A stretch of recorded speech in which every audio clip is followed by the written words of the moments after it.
Underground Artist Network presentation of the Alien Blog.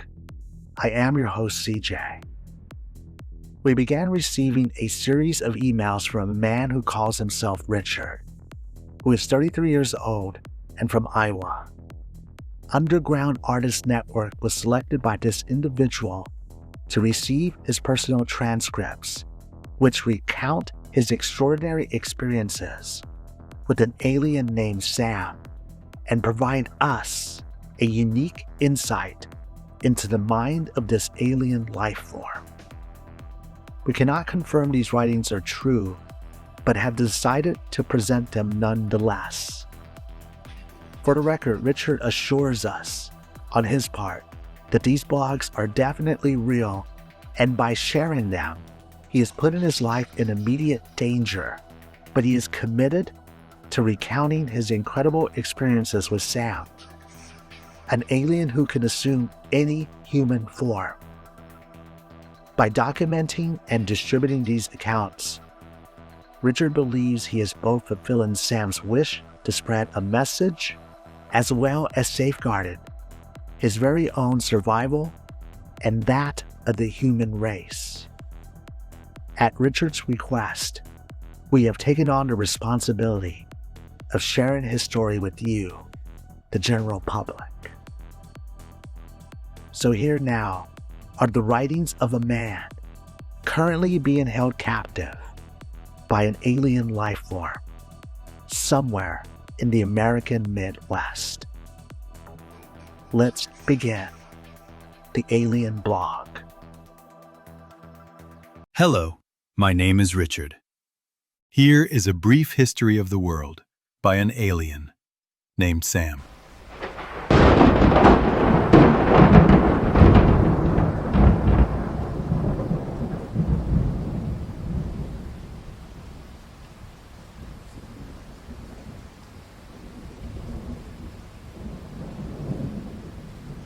In the primordial ink of the cosmos, where the brushstrokes of existence first took hold, life did not thunder into being.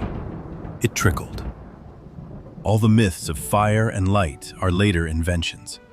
Water, in truth, was the original architect.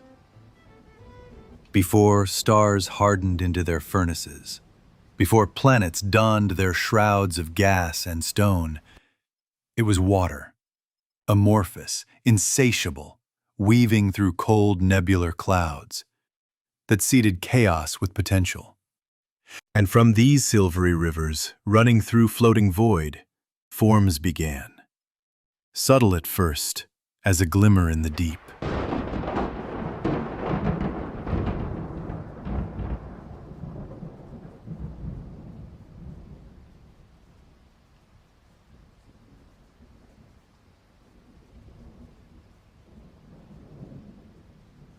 Across a million worlds and as many epochs, life was shaped again and again by water's song. Planets where seas boiled and froze in eternal flux bore luminescent beings who hunched beneath subaqueous volcanoes. Others, ringed by rings of salted mist, inspired tendriled, glass-bodied architects who harvested the tide for energy and knowledge. And there were forms, too, of split existence, born half of water and half of thought.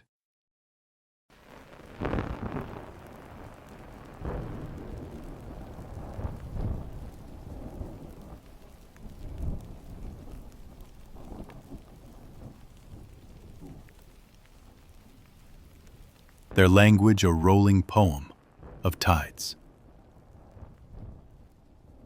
For thousands of years, so many that time itself became soft with memory, these aquatic harbingers evolved not just apart but in contest, spiraling across the galaxy in cycles of bitter rivalry and star-dimming wars. Nebulas flickered with the agony and triumph of collision, until, as inevitably as a stone's fall into a still pond, one species ascended, not with haste or rage but with patient glacial will. The Nemean Collective, masters of hydromorphic technology and consequence, spilled acid rain upon their adversaries, and boiled oceans with nanotremors. Their dominance as final as drought. The Nimian rationale was always the same, and to many, chilling in its clarity.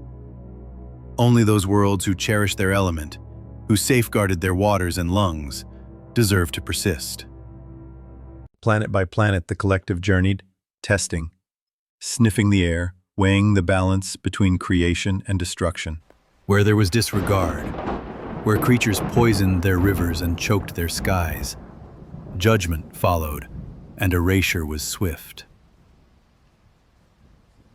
Sometimes, these erasures left behind ghostly echoes in the ether, stories told in auroras and frozen droplets, warnings too late for their stillborn listeners.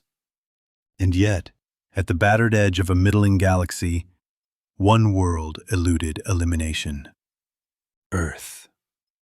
Unique not for its inhabitants, who proved stubborn, noisy, and singularly self-involved, but for the mysterious sentinels they had raised. The pyramids. Elegantly irrational structures, their geometry and resonance baffled even the Nimian chromatic analysts. Those vast, silent triangles rooted in sand, pointed at stars, functioned not simply as burial markers but as beacons, a light housing of primitive intelligence that had once, through luck or desperation, beckoned the Nimian for protection and, unknowingly, allegiance.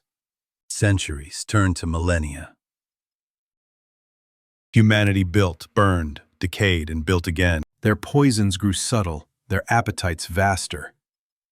The Nimian observed, at first amused and increasingly appalled.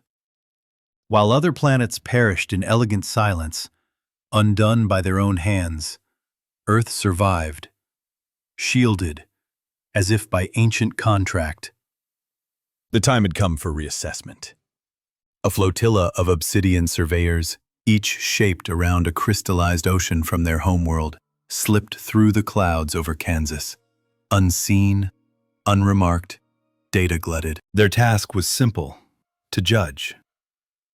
If Earth's sapience could not justify their guardianship, the pyramid's protection would end. The reckoning would be no more merciful than before. But for all the galactic gravity of their decision, the Nimian knew well the importance of local intelligence.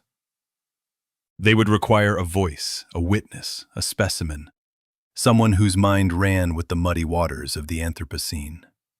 Their search ended in Iowa at a farmhouse surrounded by trembling fields of corn. Not because cosmic indicators pointed the way, but because sometimes, for reasons even a galactic empire can't explain, the convergence of fate, chance, and a creaking barn door delivers the perfect candidate. Richard, a human whose life would soon bend under the weight of 1,000 worlds' judgment, was about to receive visitors from the wet and churning dark.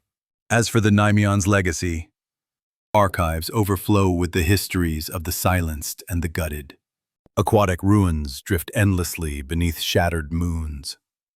Continents, once ablaze with the light of science and worship, now lie buried beneath liquefied crust and a frost that never lifts. Every act of destruction by the Nimian, brutal and surgical, is performed in the name of a single, chilling ideal. Only those who understand the tragedy of careless stewardship are fit to continue the story. And on this unassuming morning, as dew lingered on the grass and the first finches drew breath, Earth's story too teetered dangerously on the tip of an alien tongue.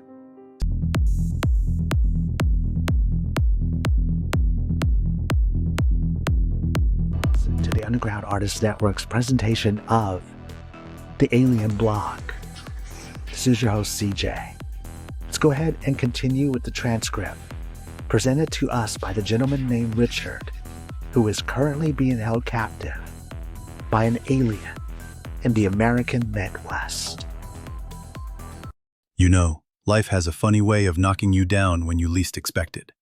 I used to be a teacher, believe it or not. Taught high school science over in Des Moines. Loved my job. Loved the kids. even the ones who couldn't care less about photosynthesis or the periodic table. I was making a difference, or so I thought. But then, one day, I made the mistake of helping a student fix his car after school. On my own time, mind you. Kid was struggling, and I just wanted to lend a hand. Well, it turned out that was against school policy. Liability issues, they said. Next thing I knew, I was out of a job. No warning, no second chances, just a pink slip and a thank you for your service. And that wasn't even the worst part. It cost me my marriage, too. Sarah, my wife, ex-wife now, I guess, she couldn't handle the uncertainty, the late nights, the arguments about money. One day I came home and she was gone, left a note on the kitchen table, said she needed time to figure things out. That was 6 months ago. I haven't heard from her since. I moved back to the old family ranch. My parents left it to me when they passed, and with no siblings or other family to speak of, it just made sense. Starting over. That's been the hard part. I've managed to make a decent living, mostly by teaching myself how to farm.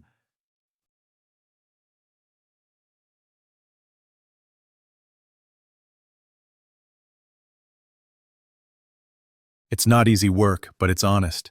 And there's something satisfying about working with your hands. About watching something grow from a tiny seed into something you can actually use.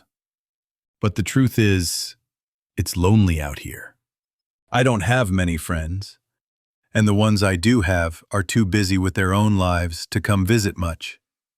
And as for female companionship, let's just say that's been non-existent. It's just me, the cows, and the cornfields. Day in, day out. I try not to feel sorry for myself. I know there are people out there who have it a lot worse than I do. But sometimes, when I'm sitting on the porch at night, looking up at the stars, I can't help but wonder what it's all for. What's the point of it all? But I keep going. I get up every morning, I feed the animals, I tend to the crops, because that's what you do, isn't it? You keep going, even when it feels like the world is against you. And that, I suppose, is the story of my life. The story of how Richard, the science teacher, became Richard, the farmer. The story of how I lost everything, and then, well, I guess I'm still figuring out the then part. Then I started to receive clarity, when I started to unexpectedly receive something called companionship.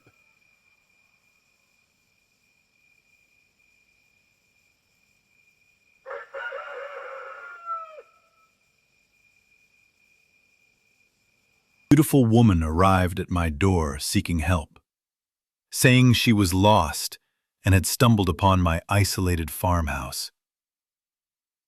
She declined a ride, but readily accepted my offer to come inside and cool off with some fresh lemonade. I found her willingness to enter my home intriguing. We spent the remainder of the day getting acquainted before she left. It felt so alive, and it felt so good. The next afternoon, fate brought another beautiful woman to my doorstep. She claimed her car had broken down nearby, but like the previous visitor, she declined a ride to her vehicle.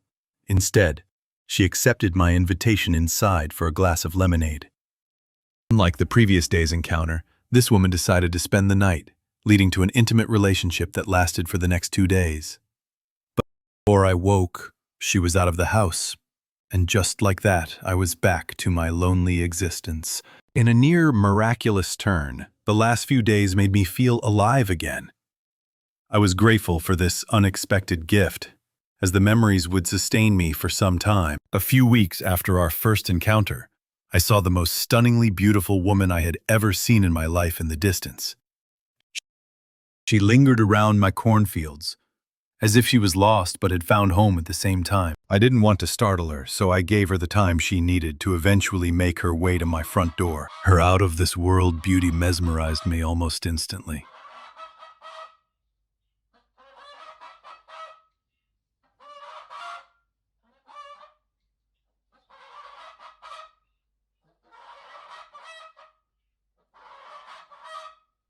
I invited her inside, and she quickly accepted. She came inside and immediately embraced me, her kisses urgent and passionate. We stumbled to the bedroom, where we remained entwined for the rest of the day. For the next several days, we continued to get to know each other intimately and personally. Our lovemaking and deep, stimulating conversations mesmerized me so much that I didn't get her name until day 3. She told me to call her Sam, and with that we were formally introduced. We then returned to our lovemaking and deep conversations, as she wanted to know every single thought I had. I found this unusual, but I was feeling so good that I didn't question it. My life had completely transformed in the span of a week. I went from being the loneliest man in America to the luckiest, all because I met her. Nothing else mattered to me except making her happy, and it seemed like she felt the same way. I was on top of the world, blissfully unaware that she was actually on top of me, manipulating the situation. My world changed that night, and everyone else's was about to, even if they would never know the difference. I yelled at them to get away, warning that I had a gun and wasn't afraid to use it. They ignored me and continued moving about. I quickly told Sam to get dressed and prepare to move, as the peculiar being in the yard might be dangerous. Sam remained in the bedroom as the monstrous creature approached my front door. I grabbed my shotgun, firing multiple high-caliber rounds at the advancing beast. Despite my efforts, the creature continued its relentless advance, undeterred by the barrage of bullets. As I ran out of ammunition, the monster stood before me at the threshold, its gaze locked with mine. Hey, Richard.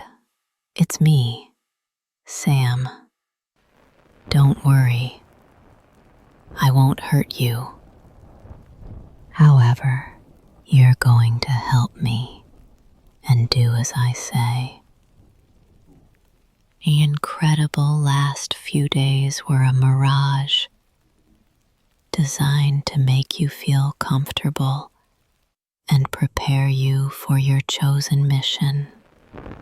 Your mission is to spread my word when I ask you to, and when we switch bodies, you won't be harmed.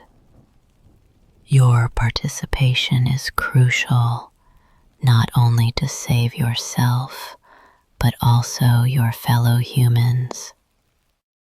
The fate of your planet depends on the outcome of my time here, and the decision my species will make once I provide them with this information. Those were the last words I heard before fainting. Little did I know, it was just the beginning of the alien blogs, which were only getting started. This marks the final submission for this session of the Alien Blog. This is the Underground Artists Network. I am your host, CJ. We look forward to Richard's next email, anticipating more of his recorded experiences as he continues to share them with the world. Through his blogs, Richard seeks to validate his existence and help humanity avoid extinction at the hands of a superior alien species that could determine our fate at any moment. A reminder, we do not know how long these alien blogs will continue or what their content will reveal. We present them exactly as we receive them, trusting that Richard is transmitting them in real time while assisting this alien on this current mission. Our hope is that by sharing this content, we are helping to ensure the survival of our remarkable planet Earth. We are grateful for the chance to meet here again and share future blogs. If you experienced a real-life encounter or witnessed an alien sighting, contact us at ttmproductions@outlook.com and we can talk about it. Until then, cherish each day, spread love whenever possible, and have a wonderful night.